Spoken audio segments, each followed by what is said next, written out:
Yo, my people, welcome back to the stream. You already know what time it is. It's time for another stream. Chelsea versus Arsenal build-up. We're getting ahead of the game, ahead of the curve. The game is, off in the distance in the weekend, but I had to get the motion set right now. Turkish, my guy, has joined with me. You already know who he is. How you doing, bro? How you doing? I'm all right, I'm all right. I thought it was a bit of an early one. We got City later today, but obviously you lot are focused on us now. So it is what it is, man. We talk about it early and we move.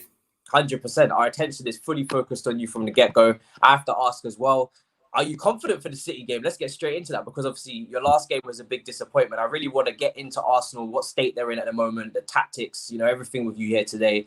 How are Arsenal in terms of, obviously your league position is rough, but how are you feeling in terms of the big games? Are you feeling any way confident going into these games?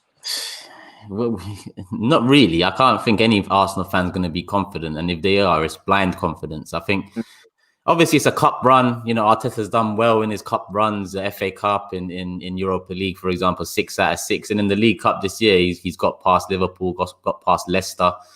But we're in a different time right now. We're in a different point in our development.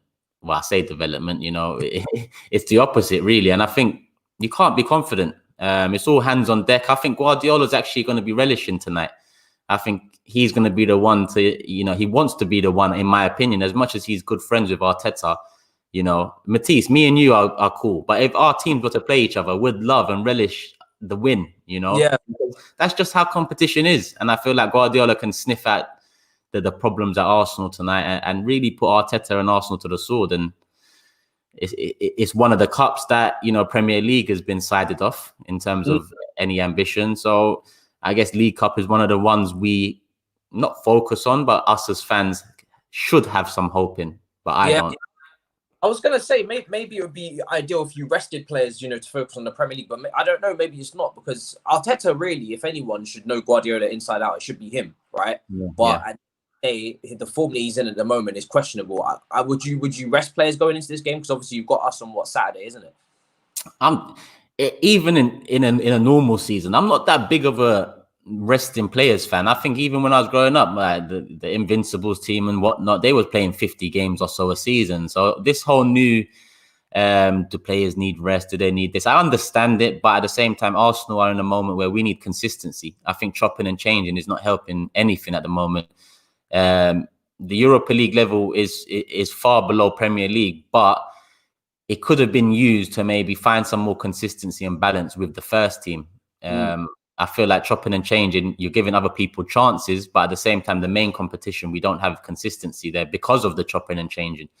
So I think tonight we've got to play our strongest team or close to strongest as possible, in my opinion. And obviously we'll obviously get into Chelsea as well. Obviously everyone in the comments know Chelsea quite well. We've obviously won our last game, managed to beat West Ham 3-0. But you guys, the last time I saw you, I actually watched the whole game there against Everton. It was a little bit of I didn't think that you played too poorly, but the first opportunity they really got, you allowed them to score. Arteta was meant to come in and sort out your defence. I saw last season that he kind of did. Obviously you signed Gabriel. David Luiz you signed as well beforehand, but he did kind of fix your defense, but then you seem to have gone backwards in that regard as well, because that's the one thing I thought Arsenal were quite good, was their defense. The back 3, back 5 it turns into. I thought you guys was meant to be really solid, but you seem to have lost that. Yeah, he came in and he done what he could. I think he worked out a formation that got the best out of the team, only in terms of organization and structure, not necessarily quality. I think moving to the back 3, the back 5, however you see it, it put us on a run. We done it after Brighton, Man City losses, and that run, brought us the FA Cup. And fans are just too short-sighted, Matisse. I feel like Arsenal fans wanted to see Oba up top. We wanted to see 4-3-3.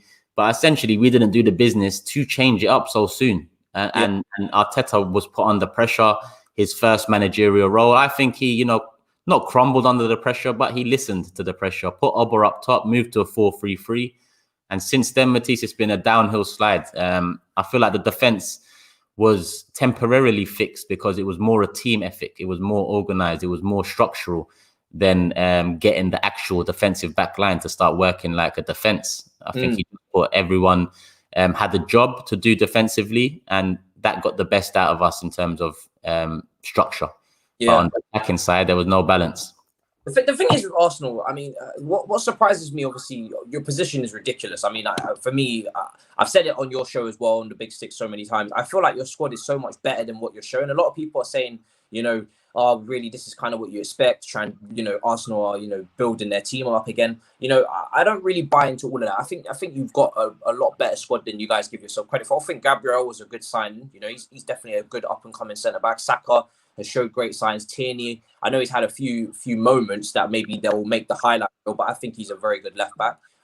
Your goalkeeper, he's meant to be quite solid, because if anything, you got rid of Martinez, who's at Aston Villa, for him as well. First of all, Martinez, what do you make of him? Because he's at Aston Villa doing very well now. Do you regret selling him, or how do you feel? Is just those things kind of victim of circumstance? Yeah, it's a circumstance thing, Matisse. Obviously, ideally, you want two good keepers competing with each other. But at Arsenal, it's not ideal. At Arsenal, you need to sell players to make funds. And when you've got a whole heap of shit players that can't be sold, you have to look at some of the players that you potentially don't want to sell, but to get other business done, you do. And that's how I see the Martinez deal. I think it was in line with us getting Aouar or Thomas Partey. I think we needed to bring some income in. Do I regret it? It's too soon to say for or against that. I think at the end of this season, I can give a much better judgment on that. But it does seem like Martinez did provide a bit more confidence to the back line than Leno does. However, Leno's not let me down in a sense. He has made a couple of mistakes here or there, but with that defense in front of you, I'm surprised you're not at the end of mistakes every other game. So I think Leno has been unfairly criticized, but at the same time, there is criticism that is warranted. But we'll see. Martinez is doing well over there. He was in the team of the week. He's got a few clean sheets. We'll see, man. What do you think? What's your opinion on Leno? Because obviously over at Chelsea, there's been goalkeeper issues and whatnot. Like, looking over here at Leno, is it someone you envy, or is it someone you're not sold on yet? What is it? Leno's a very solid keeper. Obviously, last season we had our own goalkeeping issues as well, big time. Like we was, if anything, we was looking at you guys envious because you had two solid goalkeepers. But Leno's definitely got more games under his belt, more experience. He's been coming up through the German, the German system as well. He was in the Bundesliga playing very well. So I think everybody knows of Leno a lot more. But I think Martinez probably has had the more standout performances, I'd say, where he's reached heights that Leno hasn't reached in an Arsenal shirt. That were like, well, Martinez didn't get many games, but the games that we did see of Martinez, he was outstanding. Do you know what I mean? Like it was like, whoa, this guy looks nuts. And I always said to myself, I actually would have personally took him at Chelsea as well because of the goalkeeping issues we had. We luckily managed to get Mendy, but I think Aston Villa have got a coup, and I think I always say it to myself as well. Everton really should have went for him. I think Martinez, he looks like maybe potential-wise that he could go above Leno. So it's not something where I think Arsenal should beat themselves up too much about it, because you did sign Leno not too long. It hasn't been too long since. Years. Yeah, so it's only been a few years, and I think he was meant to be the long-term guy. I think Martinez maybe shocked you guys how good he actually is, but obviously he's probably having a better season as well out of the two of them. So it's mad. I think the fee that you got is kind of, how much did you guys get for him in the end? About 20 mil, I think. Yeah, man. I think you could have even got more. And this guy looks like a real deal. Do you know what I mean? Well, you make a good point about Everton, to be honest. I mean, that would have been perfect for them. Yeah, because Pickford's been looking dodgy all season. I just think that he would have been, he would have maybe been the final piece for them in a real charge for top four. What did you make of your transfer business? So, because obviously we had a very busy window as well. So did you guys. I think most Chelsea fans are very happy with the window, although we've had our own stars have been imploding, which we'll get to in a minute, so to speak. But what did you make of your transfer business? Was you happy by the end of it? Because obviously you took Willian, which is a player that I want to get to, because something the two sets of fans understand very well is Willian now. What did you make of your transfer business? Overall, I gave the transfer window like a 5 out of 10, because I feel like there was good points of it. Like you said earlier, Gabriel, Thomas Partey, very good signings. It's a good direction to go in. But on the flip side, you have the sale of Martinez, the 3-year contract to Willian, and not enough outgoings, in my opinion. We all dwell on the incomings, but at Arsenal, I think we need to see some players move on now. I would have taken a summer where 7 men went out and maybe a couple came in, and then the youth fix. I can relate. Yeah, 100%. No, you can. But the thing I can't relate with you lot is you lot actually try and fix your problems. You try and show ambition. If things ain't going well, you do something about it. Whereas we kind of sit tight and hope for the best. Even now, look, 15th, and we're still out here saying it's going great, support the manager, this and that. It's true. The transfer window was not good enough, hence why the season's not good enough. Literally, that is it. It doesn't matter who you have a manager. It doesn't matter who you have as an owner. If your transfer window is not positive, if it's not proactive, and you don't show ambition, then it's not going to happen on the pitch. So well, let's go, because Chelsea as well, we can relate on this. We've got for me, a successful January for us would be to get rid of, like you said, the 5-6 players that need out of the squad. We've got quite a bit of dead wood still around, because we didn't really get rid of the players. We just signed a truckload, and now we've got one of the biggest squads in the league, because we just couldn't get rid of them. What's your list of players that you'd get rid of at Arsenal if you could in January? It's probably a long one. Let me tell you the list of our players I'd keep, because that's a lot shorter. Gabriel, Partey, Aubameyang, Saka, Martinelli, Tierney, Leno. That's it. 7. Oh my Jesus Christ! So That's you don't even start at 11 if it's like nah. What's that? 25-man squad. That's 18 plus Ozil and Socrates. That's 20 man that I don't mind seeing coming out of this side. That's mad. It's not as big for us then. That's nuts. Of course, because you don't have the quality coming in. Us lot, we need to get rid of our starting players and our bench players. It's a whole heap of change that's required. Yeah, we don't really have. To be honest, I could probably pick a starting 11 and a bench that I would keep, and then I'd get rid of, like, I don't know, Christensen, probably Rudiger, one or the other. Probably not both of them, because we couldn't do both in one window. Yeah. Marcus Alonso, definitely. Kepa. Not too many more. I think Drinkwater's still around, but I don't really count him. I don't know if you saw the bust up in the under 23s. He tried to fight a bag of under 23s from the Tottenham team. I saw it. Yeah, he's on some different smoke. One guy who I'm quite disappointed with, but at the same time I'm not surprised, is Willian. I mean, you guys signed him onto a 3-year contract. I don't know how much you're paying him, but he was poor against Everton again. And again, Chelsea fans will be able to relate, because we said quite clearly that, you guys weren't going to like him in terms of his output. And, there's bare clips going around of Arsenal fans saying, he's going to be great, best Chelsea player. We just took on all this extra stuff. But he's been poor really since the opening day, isn't it? Yeah. I'm so glad I've got my head screwed on, because I saw exactly what you saw. Even after the Community Shield and after the wins in the FA Cup, I stayed grounded. And after the Community Shield, I said Willian is not a good signing. Ceballos is not a great signing. Like, we can't as fans lower our standards and then act like we've got the second coming of Christ coming in and to save the side. It's not going to happen. And Willian for me is a player I've rated, but it's not a signing I rate. That's how I see the Willian sign. I think convenience, bro.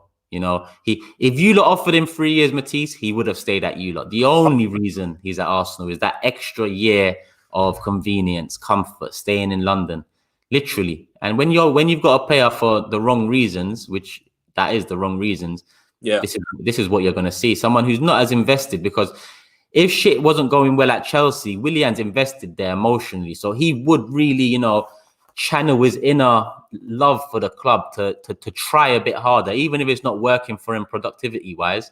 Yeah, you could see him work hard. At Arsenal, you don't even see that anymore. Does he work hard for you lot? No, even the other day, Pepe set him up for a shot, and he was on his, he wasn't on his toes. He was flat-footed. He was walking, and in the end, they nicked it off us and a counter. So we're just not seeing enough application from Willian, but it's expected, But like you said, it's a fan base problem. If the board know that they can please the fan base with a cheap free transfer from Chelsea, they're going to do it. But moving forward, if they know that, hold on, we can't pull the wool over their eyes no more, maybe they'll learn their lesson. But here we are, Willian, 150 to 200k a week, 3 years. What can we say, mate? You got into bed with an agent called Kai, the Brazilian guy, who, I'm not going to lie, it's always bad news when he's around. I think you've got, David Luiz, Willian. I saw you guys linked with Oscar, who's in Shanghai in China as well, for a little link up. I think it was like David Luiz and Willian trying to convince him to join. It's never good. To be honest, it's never good when you have that guy in your court, because it just means that you're going to get all of his castaways, and it kind of suits the way Arsenal are run in standing, that they're probably going to look for players like that and just try and cheap out, because you get big names, but you don't have to pay too much fee-wise. But for me, Willian, like I said, he's got a restaurant with David Luiz in London. I knew from the get-go that was not a serious transfer fee lot. And now the fact that you're saying that he's not even putting in the hard graft, and that's what you guaranteed with him, is that he would make the runs and he would track back, and you got that. You didn't get the end product. Now you're getting neither, it sounds like, which is nuts. Neither. Arsenal, we're getting neither, and Arsenal are run like a government. Like, you know how it's like you feed them scraps and they're like it's caviar. Like that's how us Arsenal fans are. Every summer, here's a bit of sliced bread, and we'll take it away like it's caviar, like I said. And we've got to raise our expectations back up first and foremost, and then we might be able to see more clearly what this club is trying to do, and that's cut corners. Luiz, like you said, you're cutting corners. Willian cutting corners. Cech was even cutting corners. You needed a top quality keeper, and just because Chelsea had a better keeper than Cech, or what they thought was a better keeper than Cech, we decided to go and nick him from you lot. Yeah. In essence, it's always cutting corners, plasters, quick fixes. It's never surgery, and that's what Arsenal have needed surgery for so long, bro. Well, this is a good comment here. Is that, you know, you guys have spent a decent amount of money this window, but you've still got a really good goalkeeper, really good strike force in Uber, who hasn't scored since the new contract. I want to get onto him as well really quickly before we get onto some of our star names that we paid for that may not be performing. What do you think is going on with Aubameyang? Because he's not exactly. I mean, I know he scored, a couple of weeks ago, but he's not exactly lighting it up. But since he signed the new contract, you know what I mean? Is it a money thing? Did he end up just getting his P's and moving on? What's going on with him? Because he's usually going for the golden boot. Yeah, it's definitely not going for that this year, mate. Maybe the golden slippers, mate. I don't know what else he's going for this year. But with Oba, I don't want to criticize him too much for form, because players can go in and out of form. And he's at an age now where we should have all seen some sort of downhill slide coming. You know, as much as football is different now, fitness and health and all that is at the top of the game, the pinnacle, and players play on for a lot longer than they used to. It doesn't mean players don't drop off in quality. We can see that with Willian, and in Oba, I'm seeing that. It's just that he signed a new contract. He is a captain. He said when he signed the new contract, he wants to be a legend at this club. Yeah. Now, I'm not putting this on him, but what I do put on him is, why don't you come out and talk to us? Why don't you come out and be honest with us, and give us that middleman we need, be the captain we need, who talks to us. Say that again. Buy it, because I seen reports linking him with other clubs. I think I even saw, it probably wasn't very credible, but a report linking him with Chelsea last January, definitely Barcelona, and it felt like he was waiting on a big club to come in for him, and obviously nothing really materialized. Do you believe that he, because for personally, I don't know if I buy it, if he really wanted to stay, because it seemed to be a money thing. He's got the money now, and his performances have just been trash. And I don't know how much I want to blame on the midfielders not finding him, and I've seen reasons why he might not be playing well. I think sometimes you just need to hold your hands up and say that you're not doing the business. Yeah, 100%. And some ownership and some honesty goes a long way, especially the way we've been lied to for so long, not just from players, but from managers and board members too. That's what I put on Oba. In times of need, we need our captain to come out. You're not going to fix the world by giving us a comment or being honest. But what you are going to do is give us maybe a peace of mind that, okay, our captain, he feels it too. He knows it too. And he's got the respect to tell us. But hiding and avoiding the subject and all of that, it doesn't help. It makes you look like you're not a captain. And we've all debated that in the past. He's a captain that leads by example. So if you're not playing well, then your captain traits are really non-existent. And that's the biggest, criticism I have of Oba now. He's not only playing poorly, but he's also hiding as well. Yeah. Well, I don't want to shed too much more light on Aubameyang, because we have our own issues as well. So I can't pretend that everything's rosy at Chelsea. Obviously, we beat West Ham last night, and the scoreline probably looked a lot more comfortable than the game actually was. For the guys in the chat that watched it, Chelsea were 1-0 up for quite some time, but it was looking ropey, and West Ham looked like they were going to equalise. And we're coming off the back of 2 defeats before that game, so it's certainly not been rosy for us. We're trying to get back up near the top of the table. We're back to 5th now.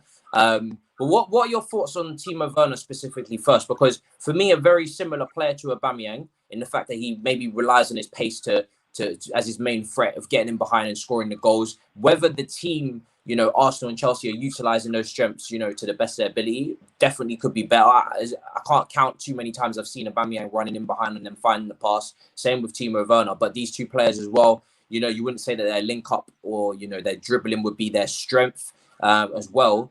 What do you make of Timo Werner so far? Because it's been, people will put up stats that, I don't know, 14 goal contributions in 21 games. I prefer to just watch the games. And we know as Chelsea fans, if we want to be honest, he scored a few penalties as well. On top of that, some of the assists are coming late on in games, actually from the right wing, not the left wing, yet our manager continues to play him on the left. What's your opinion on Werner so far? Because for me, I'd actually not play him against Arsenal. I think he's been quite poor recently.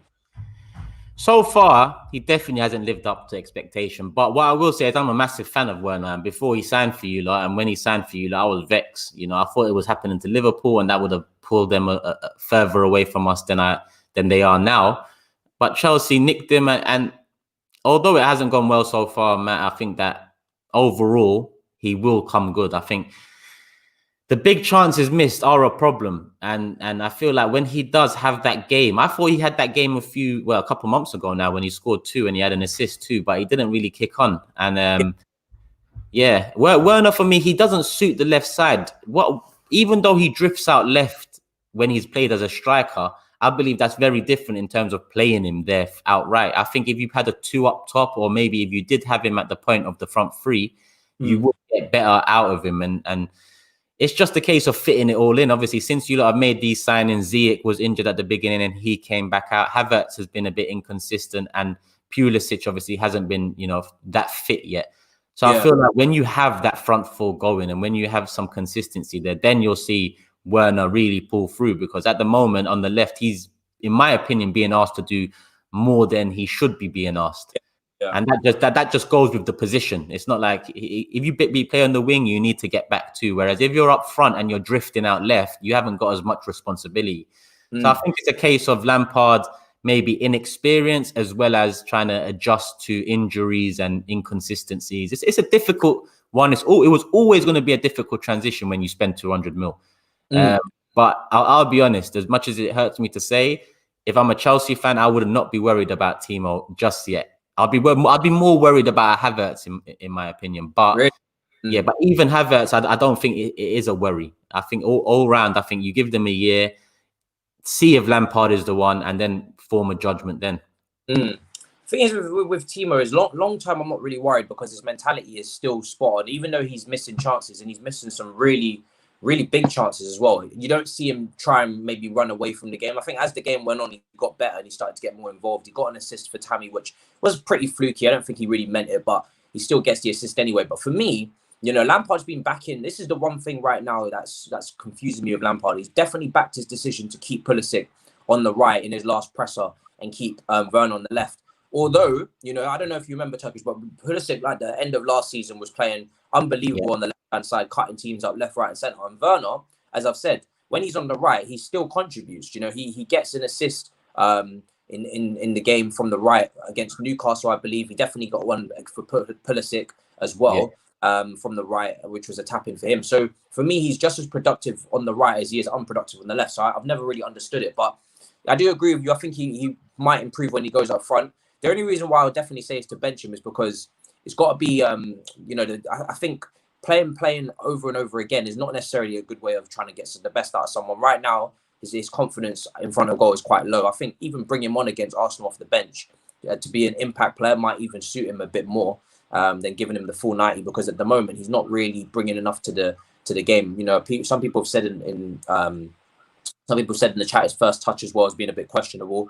I would say that right now he's not really, and also Abraham and Giroud are playing quite well. I want to get your thoughts on Giroud, because since he's come from Arsenal to Chelsea, he's been quite a cult hero for us. You know what I mean? Who would you be more worried about seeing up front if we was to pick between Abraham and Giroud at the Emirates? Well, if it's Abraham or Giroud, definitely Giroud, because when you play for a team, you got that extra edge, you got that chip on your shoulder that you want to prove that they was wrong. And I hold my hands up, we was wrong. Picking Lacazette over Giroud at the time seemed the wise thing to do, but 2 years down the line, it was probably one of the worst decisions we have made.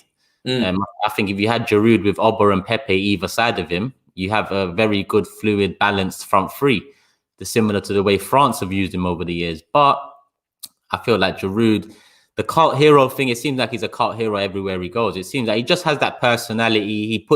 he gives it all. He's not the best, but he gives it all. And as fans, that's all we can ask for. And he's a good finisher. He gets goals at vital moments. So I think Giroud would be the one that I don't want to see out there. But then again, like Abraham, he's caused us problems before. He scored against us a couple of times last season, I think. Well, he definitely got one against us. But Werner. Now, I believe that Arsenal are that team where if you start Werner, he could potentially kickstart his season against Arsenal. Yeah. Arsenal are just that team that look at Rooney, for example. Who did he start his career against? Arsenal, banger. When Van Persie left us and he played us the first game back, he scored. You know, when a story's written, Arsenal always, man. Yeah, Rashford after the Midtjylland game, he scored 2 in his first Premier League. Over and over again, Arsenal, kickstart careers or offer a platform. And I'd be very happy to see Werner on the bench this weekend, I'll be honest. Out of the 3, I'd be so happy to see Werner on the bench. Really? Wow. Our right side is poor, Matisse. Poor. Yeah. Even if we play Ainsley Maitland-Niles, I think Maitland-Niles will have a better go at it than Bellerin against Werner. But if it was Bellerin against Werner, peak. But then again, if it's Bellerin against Pulisic, peak. If it's Bellerin against anyone, is peak. So bad at the moment. Bad. But Maitland-Niles has been starting the last couple of games. I think tonight against City, Bellerin will start and Maitland-Niles will come back in at the weekend. But God knows, because Arteta does do madness sometimes. I don't know what's going to happen. But Werner, for me, this would be the game that I would stick with him one more time if I was a Chelsea fan. Oh, really? See, one more time. Yeah, my thing is that Werner seems to play a lot, or he seems to get a lot more space to score goals when Tammy's on the pitch. I think Tammy and Werner are a little bit more mobile as a duo, and then even if Werner's playing out wide, I'd probably put him on the right and put Pulisic back on the left. If I was to play Tammy up front, then and if Ziyech and Hudson-Odoi wasn't ready, then I'd probably play Werner from the right next game, and go with that front 3. But if we go with Giroud, then I think Werner doesn't play as well with Giroud at the moment, which is surprising because I thought, Giroud's a very good link-up striker, but maybe it's better with dribblers going into him, like your Pulisic and your Hazards and players that can dribble into him and then lay it off. And to be fair, Werner in tight spaces hasn't been great, so that might not be the way to go. If you're going with Giroud, then I'd hope Ziyech is back fit. I think Arsenal's left-hand side is probably stronger than their right. I think, you've got Tierney over there, you've got Saka that can play over there as well. But Reece James and Ziyech, if they're on form, and I don't know if Ziyech will be available, but those two are very, very dangerous. What would you?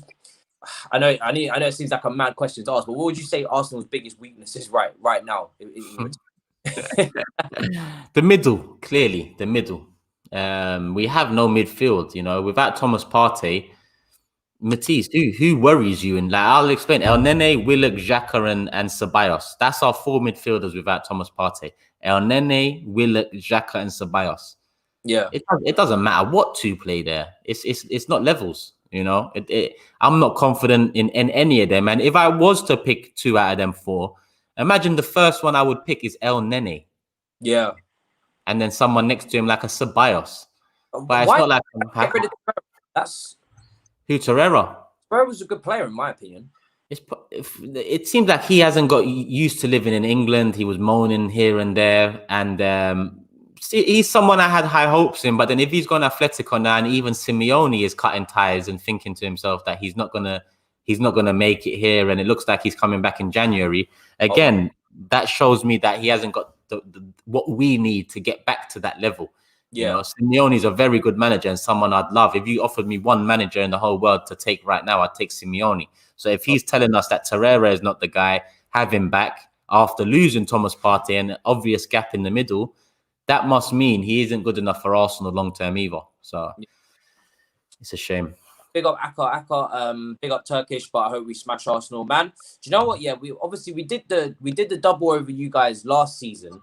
But I am confident, but at the same time, I just feel, and this is mad because Arsenal, I've been like, even on your show, I've been predicting Arsenal defeats for probably every game for the last 5 or 6. But I don't know, man, I just feel like surely you guys are going to turn up for this game. No, you're not. Surely is there any sort of mentality or resistance like your team, or is there any leaders that can spark a shock or spark something? Because obviously we're going into the game as favourites, but since we've lost Drogba, I've never been as confident against Arsenal, even though Arsenal have got weaker. So is there anything in your team that sparks any sort of hope? Well, if you look at our last 10 games, our only win was against United away, which in the big scheme of things looks like a good win now. Aside from that, we've lost to Leicester, we've lost to Tottenham. You know, that Tottenham game was a big one because I thought to myself, if you have anything about you, at least the performance today, you know, we know Tottenham are better than us, but at least the performance. And in the end, we didn't even give that. So I don't think I can look at anything this weekend, Matisse, and say, that's us. Now, you said our left side is better and that Tierney, Saka, you know, that side is definitely a lot stronger, but your balance and your strength overall is top notch, Matisse. I mean, on the right side, you'd either have Reece James or Aspilicueta, you know. And for me, as much as Saka and Tierney are very good on the left side, you've also got a good right hand side because if you put Werner in front, then Tierney's going to have to be on his toes looking back. And then Saka's got some work on his hands with Aspie because Aspie's got a wealth of experience on his side, you know. I can't pick out any area where I feel like we can cause damage. The only damage we can cause is if Oba finishes his chances, because he will get 1 or 2 chances. If he finishes them, we have a game on our hands. Yeah. Sorry, it was 2-2 at the Bridge. That was Kante's slip and Martinelli. I forgot about that. So thanks for that game just gets replayed over and over again on Twitter. I've never seen a clip so many times in my life. Again, obviously, because Arsenal fans are starved. So as soon as you score a goal that people think is a worldie, when in reality, Kante actually slipped. And Martinelli did very, very well. I'm not putting him down in any way, shape, or form, but it's not like he beat Kante. Kante slipped and the opportunity came. Martinelli's first touch was actually pretty long and gave Kante the chance to get it. But overall, as Arsenal fans, we live for the moments now because we ain't got nothing else to live for, mate. Yeah, we've got a chat here saying do it combined 11. He's a Chelsea fan, isn't it? For fuck's sake, you want me to do a combined 11, mate? Against the big 6, I would do a combined 11, but is there actually much to combine here? And I'm really, I mean, on form, it's a combined 11. There's not really much to combine. If you're doing maybe player for player ability wise, maybe there's something there. Do you want to try that? Well, let's do this. Let me tell you who I think can potentially make it, and we'll see your opinion. So let's go. Tierney and Chilwell. Yep. That's a debate. Tierney and Chilwell. That's a good debate. Yeah, well, I do like Tierney quite a lot, actually. I followed his days from Celtic when they had, you know, Celtic have had Van Dijk, they've had Dembele, Tierney, so they've actually got some good players come through, and I do rate Tierney quite well. On form, I'd say Chilwell, even though I don't think Chilwell's been lighting it up in recent games, but I think he's just been solid. He's obviously off injured now as well. How's Tierney been recently for you? Because we've seen the highlight clips of him like dropping and there's been arms flailing and all that rubbish. Tierney's brought a lot of eye opener to the side in terms of how to be a defender. I think this season he's been left centre back and then he's been left back, so he's had to get used to it. His attacking side is so good in comparison to our right side, hence why most of our problems come down the left. But overall, I'm very happy. But at the same time, Chilwell is someone I would have taken. You know, that's why I say it's a good debate, because I can't pick out of the two in terms of who I'd pick. I'd say Chilwell and Tierney is a very good comparison. Even on form, it's even a hard one. You might look at Chilwell because he's been in the league a lot longer, whereas Tierney's been in Scotland. But it's a tough one, man. I can't pick between them, if I'm honest. Yeah, my only issue at the moment with going with Arsenal defenders is that the whole defense has just been conceding so many goals. Do you know what I mean? That's the only issue. Tierney just hasn't been involved in cheats. And Chilwell's getting goals and assists this season too. So at the moment, you'd have to say Chilwell. Yeah. That's Tierney not been racking up in that regard. Then going not even his fault, is it? It's just you guys haven't been scoring goals from open play really in general. Yeah, and he's created some chances. Even the other day, he had a couple at the end where someone should have been in the box at the end of it. But we've got a problem up top, and that's really what stifled his output attacking wise too. Audio just cut out there. I'm not sure why. Hold on a second. Let's see. Am I back? Let's see. Oh, maybe come back out and come back in again. See if it works. Yeah, let's do that. Why not? Let me know if how the audio was sounding for you guys there. It just crumbled up for me at the end. It's very I rate Saka very highly as well. It's very hard for me to give any Arsenal defenders in this team because Chelsea's defense has been very solid this season. We have had a few ropey games now in the last 3, but we got a clean sheet again yesterday, and I wouldn't I wouldn't quite give it to many Arsenal defenders. Although I'd say out of all your players, Tierney's been very good. Arsenal fans as well, let me know in the chat. Tierney for captaincy, because I know Aubameyang's got it at the moment. I wouldn't look at Aubameyang and say that he's been a real leader out of the players that you've got. You know what I mean? I think Tierney's maybe shown a bit more leadership qualities than Aubameyang so far. So let me know your thoughts on that.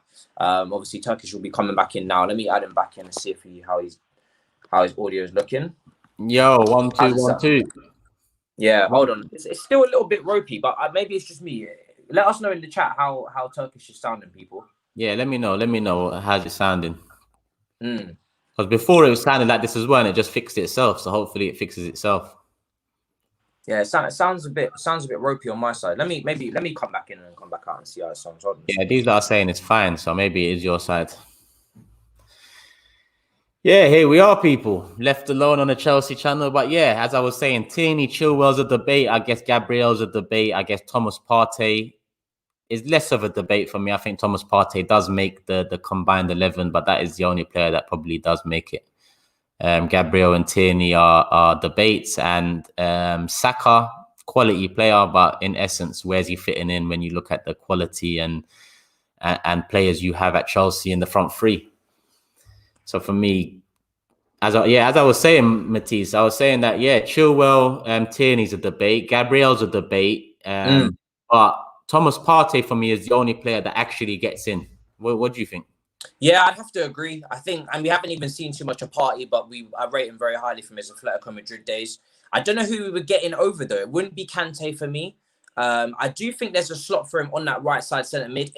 Again, he hasn't played many games, so on form it would be hard to put him in. But I think on ability wise, he could definitely have a shout, because he is a natural box to box midfielder.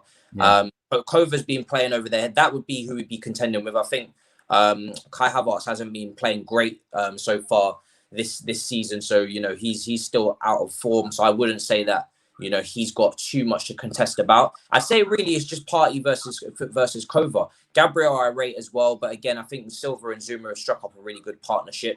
I mean, keeping a lot of clean sheets, so I can't really go against them. Although I have to say, Chelsea fans, I think Zuma, in the last few games, he's definitely got to improve. He kind of allowed Bamford on the wrong on his side. He's had a few moments of relapse with the passing, but he's been scoring from set pieces, which always helps as well. So I think he's bringing more pluses than negatives. He's had a few moments where he needs to improve on, but overall he's still a positive because of the aerial dominance and again the goals from set pieces, and just he's just been very dominant in the air, which is really helping us compared to last season.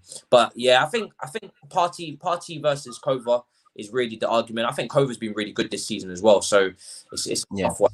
It's very difficult time to try and do a combined 11 with Arsenal, because usually Aubameyang walks in. Do you know what I mean? But again, usually Aubameyang walks into this, because I can't think of too many Chelsea strikers in recent years that would be on Aubameyang's level since really Diego Costa. But again, he's not playing very well at the moment. So I can't. What about Leno and Mendy? I prefer Mendy, because I think, I don't know, I do rate Leno, but I think Mendy, just from a pure dominant perspective, collecting crosses, dominant in the air. I remember our winners at the Emirates last year. I think Leno kind of flapped at it, and then Jorginho got a tap in for the equaliser. And for me, a big thing for me in goalkeepers is I need them to be dominant and commanding in the box. This is what I got onto Kepa so much about. Obviously, it's important to have a great save percentage and whatnot, but you breed so much confidence into your defense if you can claim crosses, dominate your box, and be a leader. And I just think Mendy has really been unbelievable in that regard. He's had a few slip-ups recently, but that's really been because he's been coming out of goal and trying to command spaces that he shouldn't with his feet, and trying to be prime Neuer, if anything. If he just stays in goal, then I'll take him at the moment. And he's got, he's been pretty good for clean sheets as well this season. Statistically, it's very difficult to do this because Arsenal obviously are where they are in the table, and it's just it's been poor on all fronts. I want to get your thoughts on Arteta. I don't want to drag Arteta too much, because I still feel, and I think you agree as well, that you guys have got problems above Arteta, that even if you was to sack Arteta, you would still have those issues. So I don't feel like Arsenal would just suddenly become title contenders because Arteta's not there. But what would you do, Arteta, right now? Is there because I always say at a top club there should be a foundation that you shouldn't go below, and I think you guys have definitely surpassed that in your league position. Would you sack him? What's your situation on him now?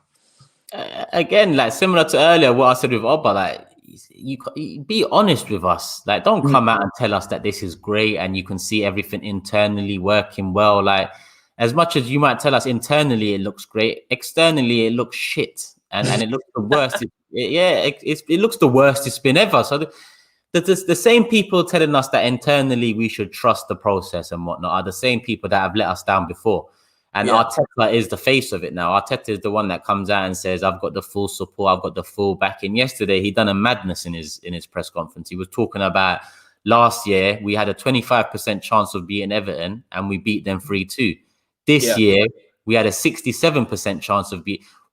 Tell me where we had a 67% chance of beating Everton Football Club this Saturday. I don't know where he got that from, but he said we lost. Come from?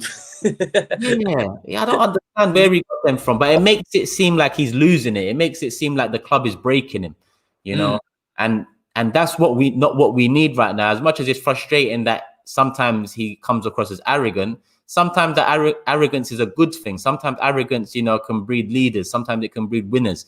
But if you couple up arrogance with nonsensical claims like he did yesterday with percentages, 9%, 3%, 6%, it really starts to... When a manager's under fire, there's one thing criticizing him, and you know all too well about this, Matisse. So fan base can criticize a manager and the pressure builds, but when the fan base starts mocking a manager, starts taking the piss out of a manager, that's when it's done. It's hard to come back. And essentially, yesterday's press conference opened the floodgates for mockery, for banter, for people to put Arteta down now. So he's boy on himself, but at the same time, it's bigger than Arteta, you know? Yeah, I think that's the one thing I can give credit to Frank in the comparison is that he's never really going to get destroyed in a press conference. I feel like he's quite good at dealing with the media.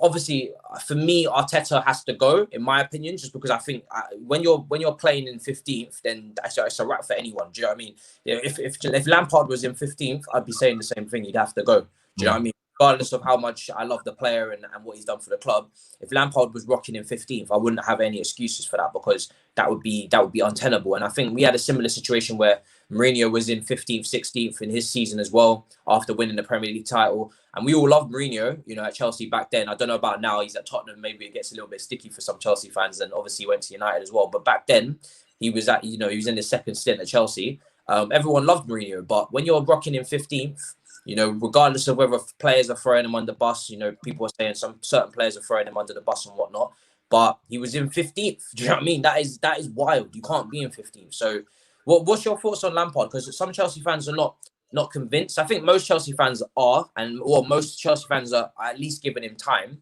But there are a small minority in the fan base, which I will be having on after the Aston Villa game. I will be having a certain few of them. One representative from their hashtag, from their Lampard out hashtag, because I do want to have balance on the channel, and I do want to let people who maybe don't believe in Lampard like I do speak on it. What's your situation on Lampard? What do you think about him? I think last season in particular, I was pretty much amazed at what he pulled off, because after a transfer window where you lose your best player over the last few years, Hazard, and then you can't spend anything, and then you put in Frank Lampard off the back of, you know, a failed promotion with Derby, it just looked like it was a failure awaiting to happen. Yeah. He started the season very well. He utilized the youth and he brought back Mount. He brought him in there. And he made it work. And I always said last season that there's going to come a time when, you know, it flattens out a bit, because when you're using young players as much as you are last season, it flattens out. And near the end, it did flatten out, but he still got you over the line. He still got you into Champions League. Now, this season, after the summer that Romans provided, you know, it's a very much a change in approach. And then Frank Lampard took it on at the beginning of the season. I remember he had a press conference where he said, I'm not here to bring through youth players. I'm here to win. And I love that, you know, as much as people might laugh at it and say, who does he think he is? I love that, because that's the approach I need my manager, my owner, my board to have. You know, it's not about producing a player. It's not about how much the football pleases the fans. It's about winning. You know, that's the full stop, the bottom line of it. So he put the pressure on himself. And so far this season, it's been up and down, but at the same time, you've been up and down in the right area. You know, you've been up and down in an area where if you win 3 in a row, you're going to be up, full stop. It's just like that in the league this year. So I think Frank, at times you can criticize him and he is a bit naive, but he's also still learning. And I think that at least this season you have to give him to see. But with the 200 million outlay, making top four last year, if February, March comes and you're maybe around 7th and 8th, and I'm just saying that as a worst case scenario, then it might be an issue because Roman won't have spending that money and then potentially losing out on Champions League football. So at the moment, I think Frank Lampard deserves the season. But Chelsea are a different entity to Arsenal. You know, your ambition is different to ours. The pressure is different to ours. So I believe it can change just like that. In 2 months, Lampard's job could be favourite for the sack. That's just the way it is at Chelsea and football in general. Yeah. Yeah, and I think he's definitely under pressure this season for the players that we've bought. I don't think he's under pressure to win the title for sure, but like you said, he has to finish top four. Finished top four last season with a worse squad, and I think last season we overachieved. I think last season was we called it a free season because we had so many players that we didn't rate. We had a transfer ban. And he actually, if anything, he's actually sped up his own timeline, and so to speak, because last season, if he had finished 5th, we would not have sacked him. We would have just said it was a free season, and we didn't really deserve or expect to finish in 4th anyway, because we didn't really have the players somewhat. We had a lot of players coming up through the academy and whatnot, making their debut season. So he's kind of, if anything, sped up his own timeline because now he's made top 4. If he used to finish 4th again, it'd be quite disappointing. I think my expectation would be to finish 3rd. I wouldn't sack him if he finished 4th, but there's always context. He does definitely have to close the gap to the top 2. The point difference cannot be the same. It has to be. We have to make progress in that regard.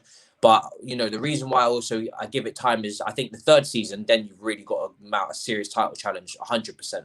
The reason why I give it time is obviously we've bought a lot of players, and if anyone understands, bringing in 5-6 players, they're not all going to have the perfect debut season, especially in times like this. They're playing back to back, every 2-3 days, no time to really train. I don't expect all of our debut stars making their debut season in the Premier League to light it up, especially at the start of the season. I think Havertz and Werner, I think second part of the season they'll come leaps and bounds, and it probably will be a fight between Chelsea and Tottenham for 3rd. With Liverpool, Man City are not looking great, so maybe Man City, I'm giving them too much. Maybe Man City might dip out and be in a struggle to finish 3rd as well. But I think Liverpool, one thing we're seeing now is why they won the title and why they've been dominating for the last 3-4 years is because, that slapping over the weekend, man, that was scary. Do you know what I mean? Obviously, this is not Arsenal and Chelsea related, but what do you make of just because obviously that's what we're trying to get to, both of our clubs. Yeah. What do you make of that beatdown? Because Liverpool just looked like on another level.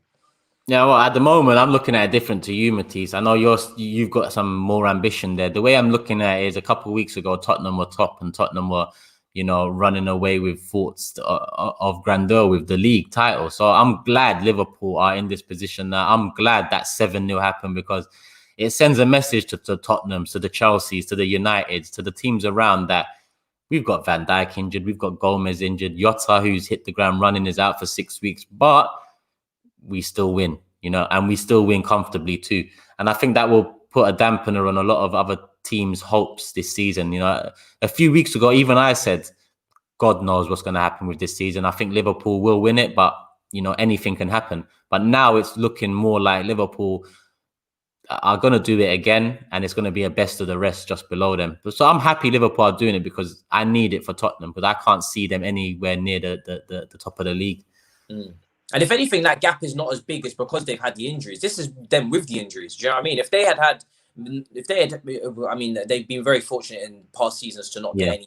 They've really managed to, milk those players out to the end and not get any injuries. Now they're maybe paying the price. But if they hadn't had such big injuries, I think they might be a little bit further clear. So if anything, the injuries have just kept everybody else in the running. But, I think what Klopp's built mentality and culture-wise, which is that's the one similarity I can see with Chelsea. I don't like to compare Klopp. And I remember before when Arteta came in as well, and he was speaking about angles and in press conferences and all this stuff. And obviously Chelsea fans have done it as well. I don't like it when, Chelsea, Arsenal, or United fans try and compare the Artetas, the Franks, the Ollies to the Klopps and Peps, because Klopp and Pep, before they got to Liverpool and Man City, had a CV under their name already. Do you know what I mean? bit disrespectful to them. They've won at Bundesliga. You know, he's won the league with Dortmund. He's shown that he can build a side. Same with Pep. He's shown that he can. Well, I think Pep really, if anything, out of the two of them, I probably rate Pep a bit less because Pep's always had a lot of money and he's always managing the top team in the country from a financial standpoint and from a squad standpoint. He's never really taken a team and built them, whereas Klopp's gone and shown at Liverpool and Dortmund that he can build a team. He's had money at Liverpool, but I think when you look at the Liverpool team he had, Karius, you know, Alberto Moreno, he had to get rid of a lot. He's shown that he can transform a whole team and build it in his image. But I think, you know, the likes of the managers that we have, they have a way to go. But the one thing I do like that Chelsea are trying to do and that Lampard's trying to do is he's trying to establish a culture. And I think if anything, Arsenal are missing that, you know, a real, you know, because people underestimate those things. Obviously, player quality always comes first when you're looking at players. You have to make sure that you're signing the best of the best. But if they fit into a culture and an ideology and they're going to take instruction and they play for the team and they're not in, you know, I like it, the fact that Chelsea are trying to build a team now, not individuals. You know, the fact that if you look at Chelsea's, the way that we've tried to score goals this season, we've actually, you know, no one's really, you know, scored a truckload of goals, but we get goals from many different areas. We've shared it out. You know, Zuma has got probably one of our highest goal scorers this season. Do you know what I mean? We've got goals coming from different areas. I think trying to build a team in this day and age over individuals, which is maybe what Arsenal have in the likes of Aubameyang, Ozil not in the squad, but you have a lot of maybe individuals but not a team. Would that be quite accurate? 100%. Even when we had Ozil in his prime, it was an individual, and Wenger thought that the bare minimum around him would work, you know, and it wasn't tailored to fit the stars that we bought, whether that is Ozil, whether that is Sanchez, that we bought players and thought that they would just do it as individuals. Whereas football has more and more over the years become a team game. You know, it's become multiple facets to the attack, to the Arsenal. And we've just lagged behind. Obviously, we're trying to fix that now with contracts coming to an end and that. I say trying. We have the opportunity to fix that now. I don't know whether we will try. But you're 100% right. You know, you've gone down the right route. Football is that now. Football is about positions and personnel and what that player brings to that position more so than what this player brings to this team. It's more about cogs and different pieces in different places. Yeah, 100%. I think, you know, we come from an era of Messi, Ronaldo, who really did drag their teams up, and they dragged the two biggest teams in the world, arguably, up from whatever they were doing previously before they arrived to amazing heights. You know what I mean? Those one-man teams, you'd understand. Chelsea themselves had Hazard. We was definitely a one-man team under him. He was dragging, our attack was lopsided and he was kind of dragging us to Premier League. Well, I wouldn't say dragging us to Premier League because Diego Costa and Fabregas certainly were massive additions. But when Chelsea were at their worst in games, Hazard was who we looked to bail us out. And I think Aubameyang's probably done similar for Arsenal in terms of the amount of goals that he scored. I think, you know, at some points he's scoring 40-50% of Arsenal's goals. And if he's not scoring, you're maybe 3 or 4 places down than where you actually are. So we're definitely coming from teams that have been, you know, lopsided and being dragged by one individual, actually both from the left-hand side. But the time now is certainly to build a balanced team. And, you know, we got this question here about Lampard. Is he happy with the squad? Is he looking to add more? We'll talk about Arsenal if they can add anyone as well for the final few minutes. But for us, I think we're definitely looking at Declan Rice. I think that's evident. If you guys watched the game yesterday, after the game, I think Declan Rice went over to Frank and tried to be in cahoots again. And, you know, that saga goes on. I think Chelsea are looking for defensive additions, whether that be holding midfield or even centre-back. I don't think we're quite happy with that, which is crazy because we have made quite a few additions. Arsenal, who are they looking at? Are you guys looking to bring anyone in January? Is it an opportunity to strengthen? It's going to be very difficult to do in the position you're in, but... Well, good.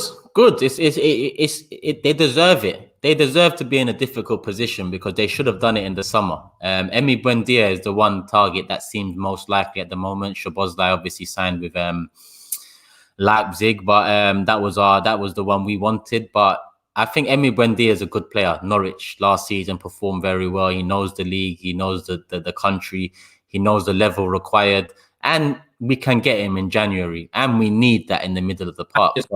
Massive. That is a brilliant. Do you know what? He kind of escaped my mind because last year when he was in the Prem, it was him and there was Ben Rama at Brentford. Brentford, that people were looking at. And obviously Ben Rama went to West Ham. Buendia would be an amazing signing for you guys. Exactly. actually. That's a great shout. 100%. After we missed out on Aouar and we bought Partey, the domestic window was open for a further 2 weeks.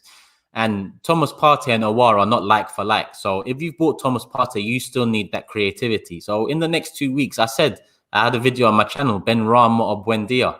Go for one of them because you've left it late. It's the domestic window now, but we would be happy with one of those. We can see what you're trying to do. Yeah. West Ham get Ben Rama, we don't get Buendia, and now it looks tight for January. But it's only tight for January because you lot failed to do what you needed to do in the summer. So don't come back and ask us for patience because it's tight.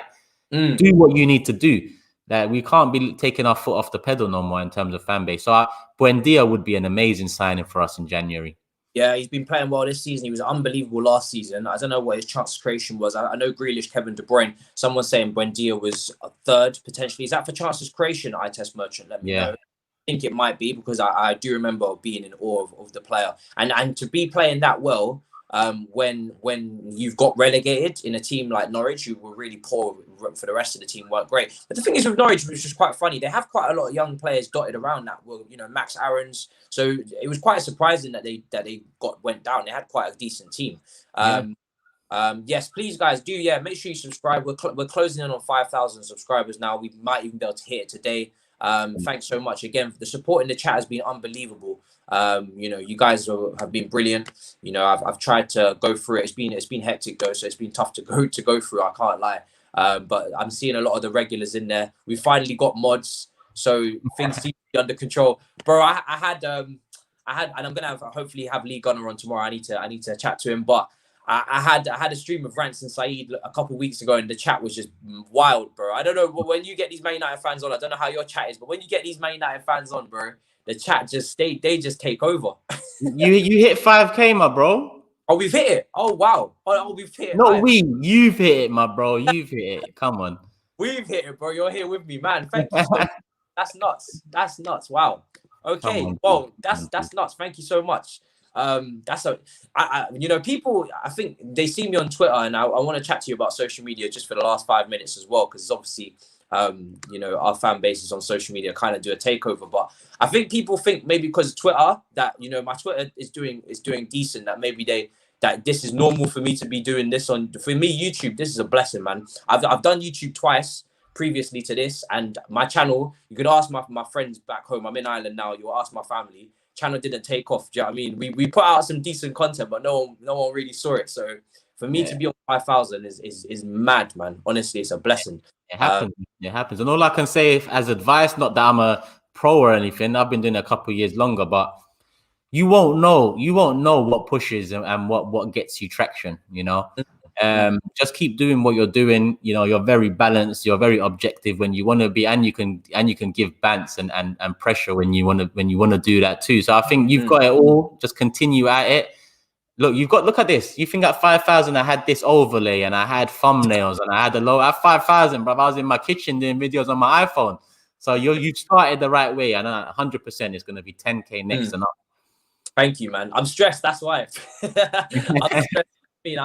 I pride myself on making sure that I try and do the best I can, because these people, they deserve it, man. They've been supporting me on Twitter from the get-go.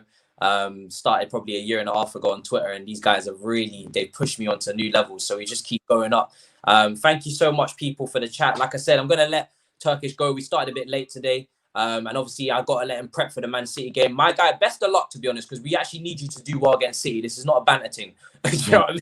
I hear you. You're right next door. So if you can take some points off them, I've been watching. It's a League Cup game tonight. Oh, of course, yeah. All right. Yeah. About it then. Fucking hell, mate. You guys probably need something. Do you know what I mean? It's something going into this game, because it's been madness right now. AFTV can only banter me for so long before I'm like, all right, cool. Let's see, the likes of yourself and Troops and these man not stressed 24/7. Do you know what I mean? Come on, bro. Come on, man. That's why I've got the big 6 show now, so we can talk about other teams, man. I'm tired of talking about Arsenal. Yeah, man. I look forward to joining you back. Toby got away with it. Shout out to him. He got away with it this weekend because I didn't get to see him. So hopefully they can drop points again. Yeah. Don't worry. We're going to be back on Friday, 10 p.m. and you can touch on him then. Make sure you get onto him like he deserves, because obviously he's always looking out for you. So yeah, I thought last night would have been good. But it is what it is. People, obviously, if you're here every Friday and every Monday, 10 p.m., Matisse is going to be on the Big Six every week to preview, review. So make sure you tune into that every week. But hit the like button now, people. Obviously, Matisse has just hit 5K as well. Make sure you hit the like button. You're all a part of that. Make sure you hit the like button if you want to see more content, more people appear, more features.